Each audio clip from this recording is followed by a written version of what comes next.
Inna dina indallahil Islam.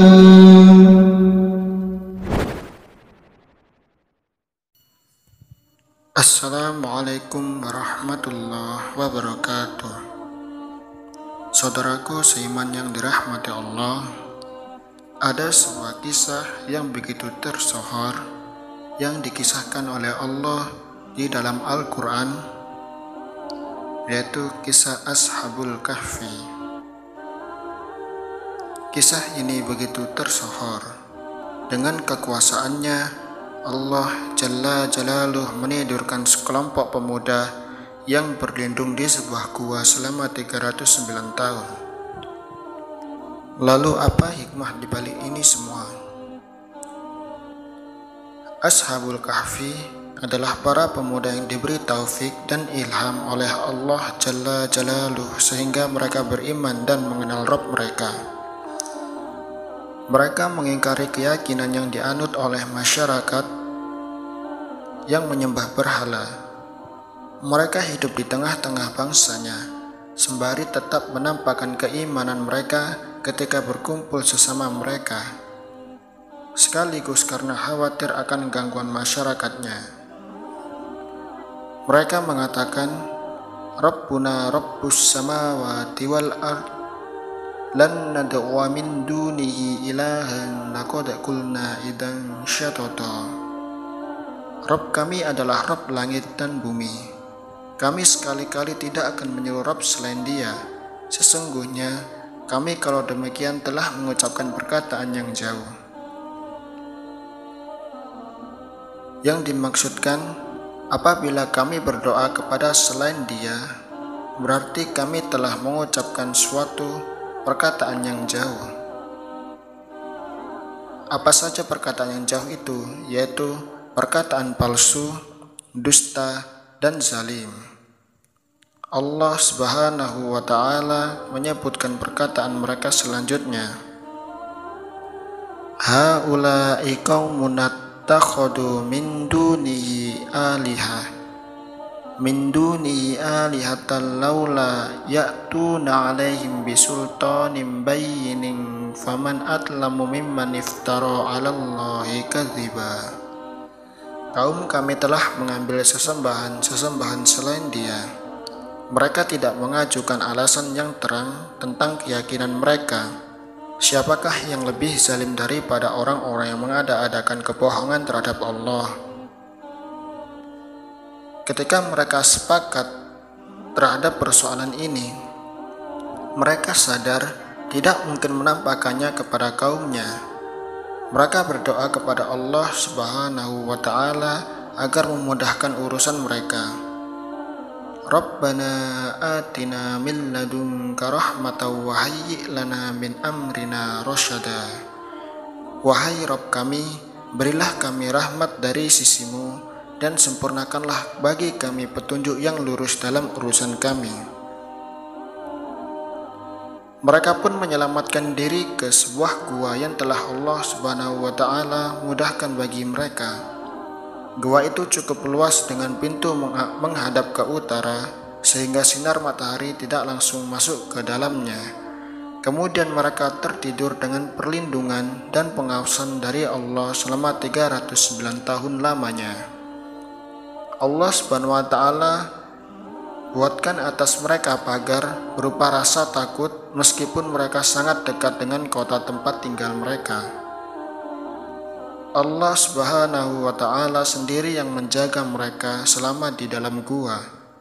Allah Subhanahu wa Ta'ala berfirman, wa nuqallibuhum dzatal yamini wa dzatas shimal, dan kami bolak-balikan mereka ke kanan dan ke kiri. Demikianlah agar jasad mereka tidak rusak oleh tanah. Setelah tertidur sekian ratus tahun lamanya, Allah Subhanahu wa Ta'ala membangunkan mereka agar mereka saling bertanya dan supaya mereka pada akhirnya mengetahui hakikat yang sebenarnya.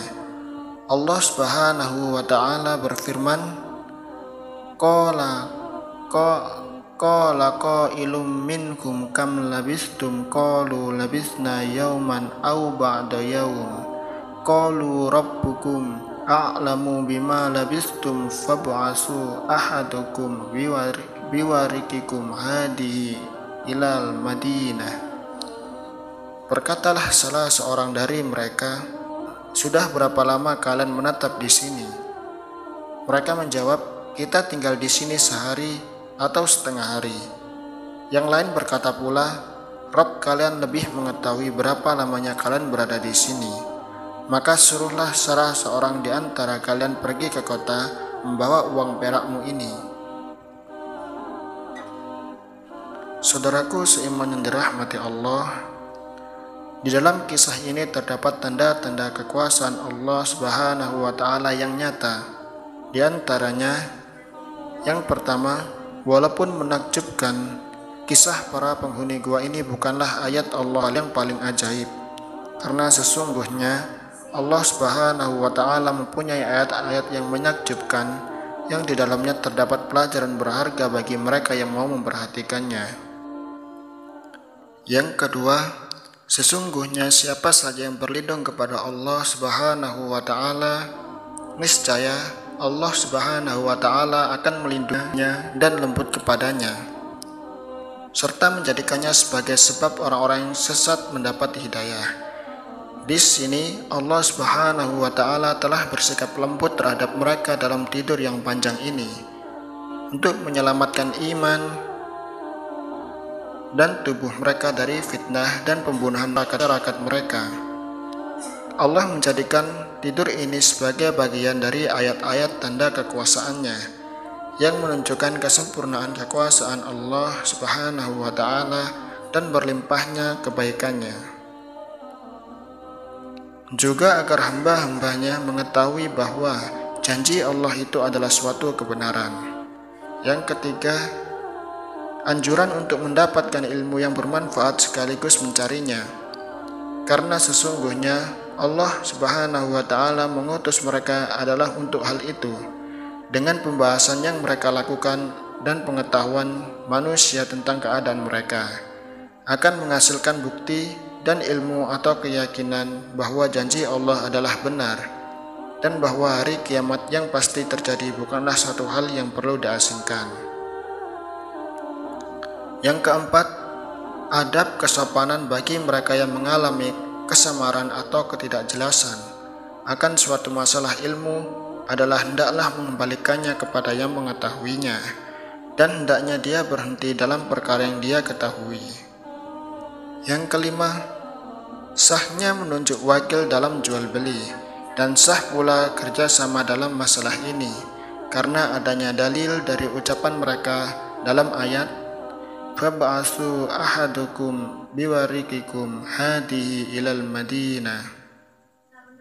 Maka suruhlah salah seorang di antara kamu pergi ke kota membawa uang perakmu ini. Yang keenam, boleh memakan makanan yang baik dan memilih makanan yang disenangi atau sesuai selera, selama tidak berbuat israf, boros atau berlebihan yang terlarang. Berdasarkan dalil, falyandur ayyuha azka to'aman falyatikum birizkim min. Hendaklah dia lihat manakah makanan yang lebih baik, maka hendaklah dia membawa makanan ini untukmu. Yang ketujuh, melalui kisah ini kita dianjurkan untuk berhati-hati dan mengasingkan diri atau menjauhi tempat-tempat yang dapat menimbulkan fitnah dalam agama, dan hendaknya seseorang menyimpan rahasia sehingga dapat menjauhkannya dari suatu kejahatan. Yang kedelapan, diterangkan dalam kisah ini betapa besar kecintaan para pemuda yang beriman itu terhadap ajaran agama mereka, dan bagaimana mereka sampai melarikan diri, meninggalkan negeri mereka demi menyelamatkan diri dari segenap fitnah yang akan menimpa agama mereka untuk kembali pada Allah Subhanahu wa Ta'ala. Yang kesembilan, disebutkan dalam kisah ini betapa luasnya akibat buruk dari kemudaratan dan kerusakan yang menumbuhkan kebencian dan upaya meninggalkannya. Dan sesungguhnya jalan ini adalah jalan yang ditempuh kaum mukminin. Bahwa firman Allah Subhanahu wa taala, qala allazina ghalabu ala amrihim lanattakhidanna alaihim masjidah. Orang-orang yang berkuasa atas urusan mereka berkata, sungguh kami tentu akan mendirikan sebuah rumah ibadah di atas mereka. Dalam ayat ini terdapat dalil bahwa masyarakat di mana mereka hidup adalah orang-orang yang mengerti agama. Hal ini diketahui karena mereka sangat menghormati para pemuda itu sehingga sangat berkeinginan membangun rumah ibadah di atas gua mereka. Dan walaupun ini dilarang, terutama dalam syariat agama kita, tetapi tujuan diceritakannya hal ini adalah sebagai keterangan bahwa rasa takut yang begitu besar yang dirasakan oleh para pemuda tersebut akan fitnah yang mengancam keimanannya, serta masuknya mereka ke dalam gua telah Allah Subhanahu wa taala gantikan sesudah itu dengan keamanan dan penghormatan yang luar biasa dari manusia.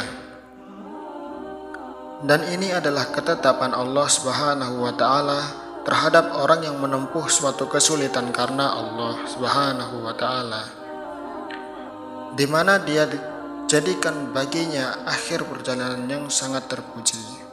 Yang ke-11, pembahasan yang berbelit-belit dan tidak bermanfaat adalah satu hal yang tidak pantas untuk ditekuni. Berdasarkan firman Allah Subhanahu wa taala, "Fala tumari fihim illa mira'an dhahira." Karena itu janganlah kamu Muhammad bertengkar tentang keadaan mereka kecuali pertengkaran lahir saja. Yang ke-12, faedah lain dari kisah ini bahwasanya bertanya kepada yang tidak berilmu tentang suatu persoalan atau kepada orang yang tidak dapat percaya adalah perbuatan yang dilarang. Karena Allah Subhanahu wa taala menyebutkan, dan jangan pula bertanya mengenai mereka para pemuda itu kepada salah seorang di antara mereka itu. Allahu a'lamu bissawab.